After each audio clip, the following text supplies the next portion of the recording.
So, today I want to talk about the difference between timing and planning, and really for us to explore together the difference between living your life from your heart and from your spirit, and living your life from logic and from your mind. This is an essential conversation because we came into a world where, since we were very young children, we were told what it means to be a responsible adult.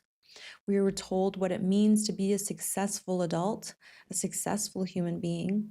And we were essentially told that in order to make good decisions, we needed to learn to be reasonable.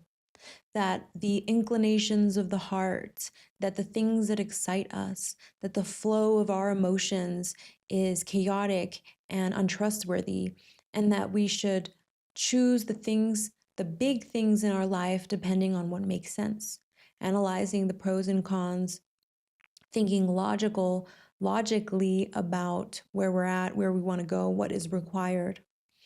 And so many of us have lived our entire lives, or most of our lives, choosing based on this narrative that we have accepted that that is the correct way to decide. But as humanity grows, as humanity evolves, as many of us reconnect to our spiritual nature, we start to realize that there is, in fact, another way to live that may actually be the most natural way to live. One where we're not guided by the ideas of the mind, one where we are guided by the whispers of our heart, by the certainty of the calling that we have, by the direction that we are being guided toward by our intuition and by our soul. And this is a very interesting thing to even think about, because if we're really, really honest, let's say we did the reasonable adult thing, and since we were young children, we decided we were going to plan and we were going to be very logical about it, and we were going to do exactly as we were told. And now, I don't know how old you are, but wherever you're at, you look back at your life and you ask yourself, I planned this. How close to your plan did your life actually unfold? In other words, how much did you actually get right? How many unexpected things happened? How many times did you get redirected in a completely different direction that you never would have expected by something that happened or a clarity that you received that you couldn't have planned? How much are we actually able to plan? How much do we actually have control over? The more I think about it, the more clear it becomes that we are in control of very, very little. That no matter how good of a planner you are, how far ahead you can think, how many details you can think about things, that life never unfolds as we think it's going to unfold. And yet, even though life shows us again and again and again that we can't actually plan things, that we will always be guided to the direction that we're inevitably going to end up in, our mind continues to think that what we need to do is to continue to plan and to continue to be logical about the things that we do, to continue to analyze situations. It's like our mind is this tiny little computer that is trying to process an amount of information that I wouldn't even be able to process in an infinite amount of time, simply because the computing power and the energy that it can process is so little compared to the grandness, the uncertainty, the mystery, the beauty, the magnitude of what life is in its essence. And the thing is, when you go outside and you see people on the street, or you see people in public transportation, or you just speak to people in your life, the question is, how many of those people seem truly fulfilled, seem satisfied, seem full of gratitude and feeling like, wow, I'm so lucky to be alive? And what percentage of the people that we meet, what percentage of humanity is actually just getting by, surviving. And I'm not talking about financially, even though most of humanity is, in fact, getting by financially. How many of those people go to work without excitement because it's just another day of the same stuff they don't love to deal with, but they deal with it because that's what they're supposed to do, because they need to pay the bills, because they have a family, because et cetera, et cetera, et cetera. And I'm not saying there's anything wrong with that. In fact, I have so much compassion for humanity. I've been in those situations. I see myself in those situations, and that's why I speak of it. But I think that when we have a way of living that we've been living by for decades as a society, and today we can see that it's not working. And what I mean by working is we're full of people that have mental health problems, that are unsatisfied, that are unhappy. Then shouldn't we question the premise on which we have built our lives, the premise on which we have built this idea that to make a good decision for yourself, you have to be logical and you have to weigh the pros and cons and you have to be smart and practical about things? It's really interesting because sometimes the craziest people are actually seemingly the most satisfied and the happiest.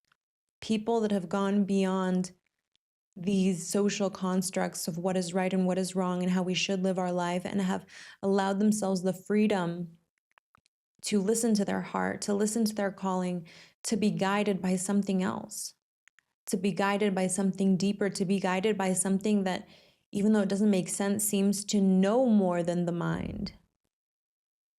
And that's where we can introduce into this conversation something that's really essential for us to understand the difference between planning and timing, which is the heart versus the mind. In other words, the soul and the spirit versus the ego and the human. When we live our lives from the ego and from the human, we make decisions based on the data that is stored inside of our unconscious, in the computer that we have that has been accumulating information since we were born. And that can only make decisions based on what other people have done before them, and can only make decisions based on limited information, because you're making decisions on a future you've never experienced based on information from a past that is already gone, that is no longer reality. The mind can only make decisions based on information from the past. It has nothing, it has no idea, it can't even grasp the magnitude of the mystery that is the future and the possibilities that exist. And maybe that's why lives are so linear. Maybe that's why a lot of people don't really change that much in one certain lifetime, because they're always choosing from the mind and the ego and the human. And therefore, they continue in this very same timeline because it's all the same information. It's like they're not open to something different, to something completely out of the ordinary. They're not open to the world of possibility, the world of potential, the world of all the things that life could be. They're only stuck in what life is going to be and supposed to be, because many before me have already explained this is what you can expect out of life, and this is what it's going to look like, and this is how you should make your decisions. And those seem to be the people that are unhappy, because there is something missing, because there is something deeper inside of them that we all have, which is our soul and our spirit, that knows that there's so much more to life than what we've been told. And there's so much more that is possible for us than what we have allowed ourselves to believe or imagine that is possible for us. So, how different is it when we live instead of from our mind, from our heart, from our spirit, from our soul? The difference is that the information that our soul and our spirit has access to is so much bigger than the amount of information that our mind has access to. Our soul is connected to the greater consciousness of the universe, where all possibilities exist, where all information exists, not just the information that you have been exposed to or that you have received as your human self in this lifetime, but it even connects you to your other lifetimes. It even connects you to all the potential timelines. And it actually knows much better than your mind could ever know what you actually need to build a life where you feel satisfied, where you feel grateful, where you feel no longer that you are wasting your life, because every day is actually fulfilling. Every day feels like you're growing. Every day feels like, I'm so glad that I'm here. I don't know how I ended up here because I didn't actually make the conscious decision to be born, but here I am, alive and breathing and experiencing this.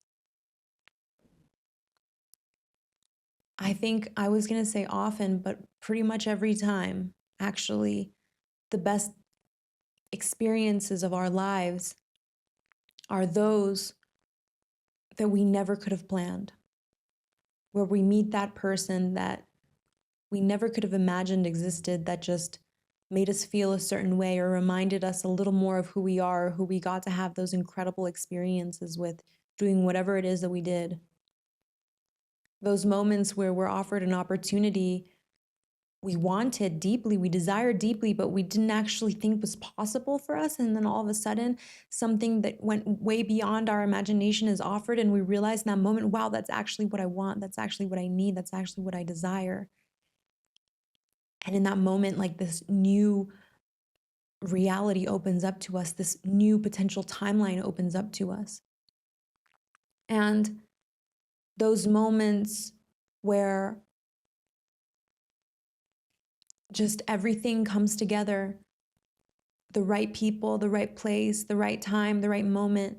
Like, you know, those moments you've had in your life where you're just like full of so much joy and you don't know how you got there. And you're like, how did I get here?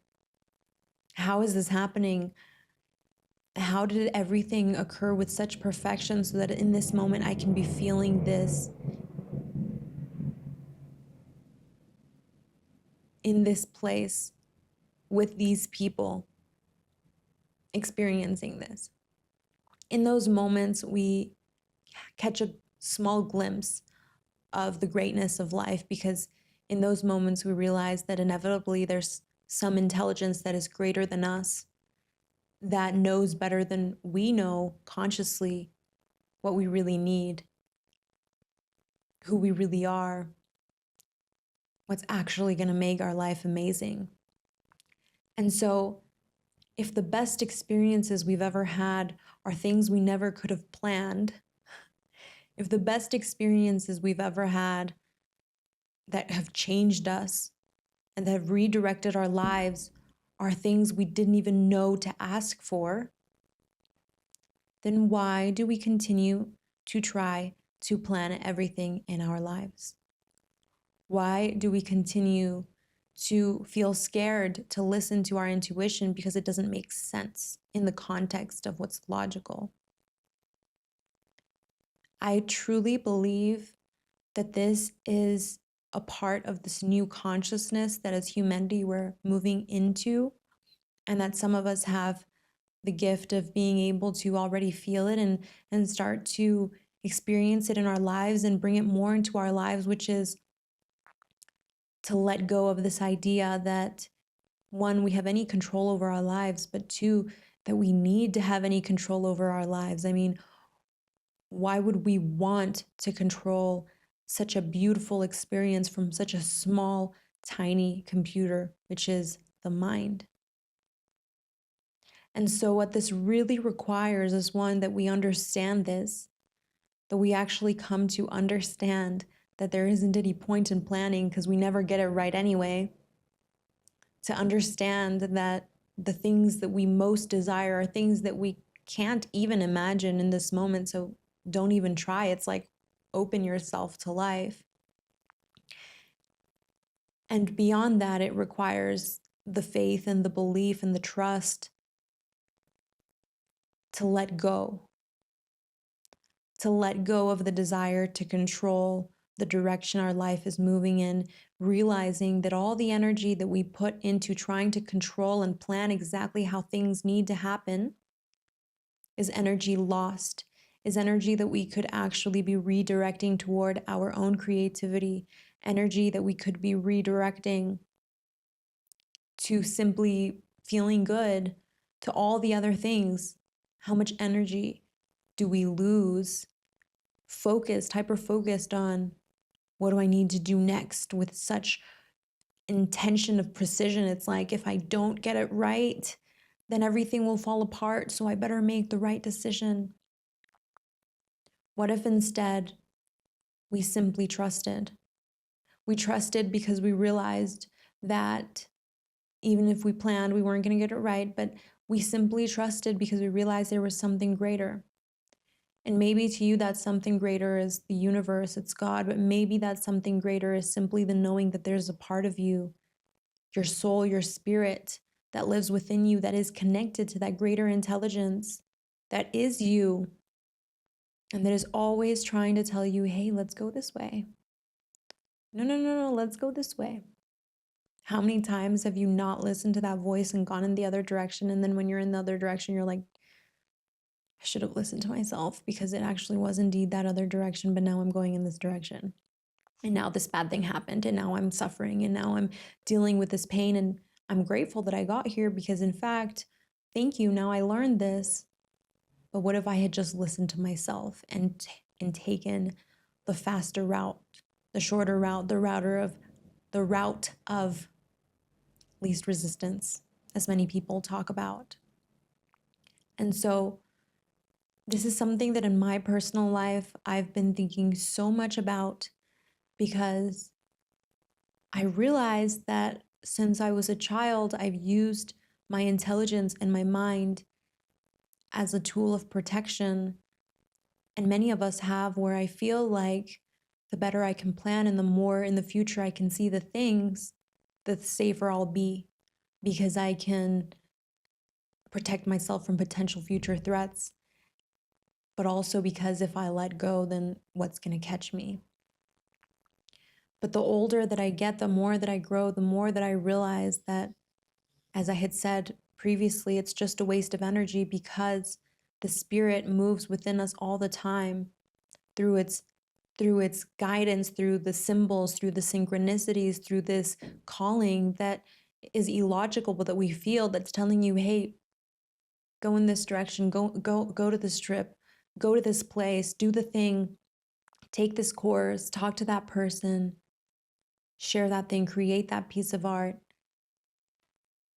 And I believe that if we're able to let go of this idea that the human, that the mind, that the logical aspect of ourself, if we let go of the fact that that might not actually have anything to offer us beyond helping us analyze situations in the present, and understand that when we're talking about moving into the future, into a reality that we want, that actually our most powerful tool is our own heart, that we'll gain so much more freedom, so much more peace, we'll recover so much of our energy. And then what would happen? And then what would we have the energy for if we weren't busy worrying about the future and trying to plan it and trying to control it? What could then happen in our lives? What could we then create? And so this is talking essentially about living a life from faith and from trust, and being able to take the steps even though you don't know where it's going to lead you to. When we live from the heart, the difference is that we can't plan steps ahead. You have to just do the thing now that you're being asked to do now, without knowing what's after that. Because the moment you're trying to think of what goes after that, you're going into the mind. The heart and the spirit don't work that way. They say, now let's go here. Can you just go here? Can you just trust without knowing what comes after?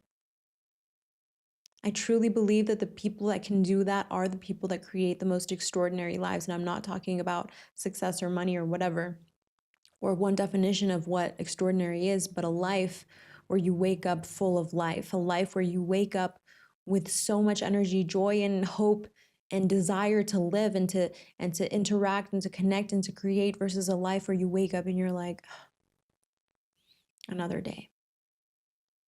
And so essentially the difference between planning and timing is, planning is, if I don't control things, then nothing's going to go the way that I need. And if I don't control things, then I'll never be happy. And timing is realize that you're always guided in the right moment to the right thing.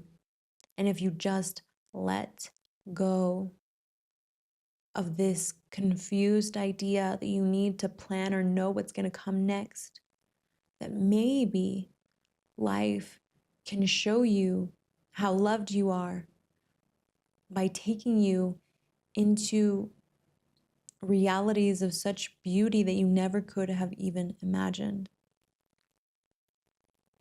It's such a beautiful thing to talk about because it goes even beyond manifesting. It goes beyond even creating a life that you feel excited about. It goes into like realizing that living is a gift. It goes into like realizing that you are here because you were given a gift that you didn't even ask for. That you're so loved, that you're so deserving, that you didn't even have to ask for it. And here you were given the gift of life, the gift of being you, the gift of all the experiences you've ever had and all the experiences you'll ever have in this particular lifetime. But in order to connect to that deeper truth, to that bigger truth that I believe it truly is, it's all of us. We're all so deeply loved. We have to be willing to let go of the control, to let go of the need to plan, to know what comes next, and to trust the timing of our life, the direction of our life, the intuitive hits that we receive in any given moment, and just do it and just go for it and just follow it without expectation. Or even if there is an expectation, just do it and allow life to unfold in front of you and to surprise you. Wouldn't it be better if life surprised you? Like maybe you have an idea, you're like, I want to create this incredible thing. What if it was better? What if it could be something like you could never imagine, that you could never have even asked for, that's like even way better? Wouldn't that be cooler? Wouldn't that be more freeing? So if we want life to surprise us, we've got to stop trying to will life into giving us only exactly that which we are specifically asking for. And so this is both the transmission to share this with you, and it is also simultaneously a reminder for myself, an invitation to myself, where I choose to let go as well. I choose to let go of the idea that I know what my best life looks like. And I choose to open my heart to the life that my spirit wants to unfold in front of me by simply following the intuitive guidance in the present moment, and then doing it again in the next moment, and then doing it again in the next moment, and then doing it again, and then looking back and saying, whoa, I just know that's how it's going to be. So wherever you are, whenever you're listening to this, I trust that you've received exactly what you needed to receive from this message. I send you so much love. I'm grateful that you are here to listen to this, if you're here listening still. And I invite you to subscribe to my channel, as this is a new channel, to comment if there's anything that came up. I'd love to read your comments, to do all the things to help the video be shared, share it, or like it, or whatever. And if you're interested in working with me or exploring more of what I do, check out the links in the description. So sending you so much love, and I'll see you in the next video.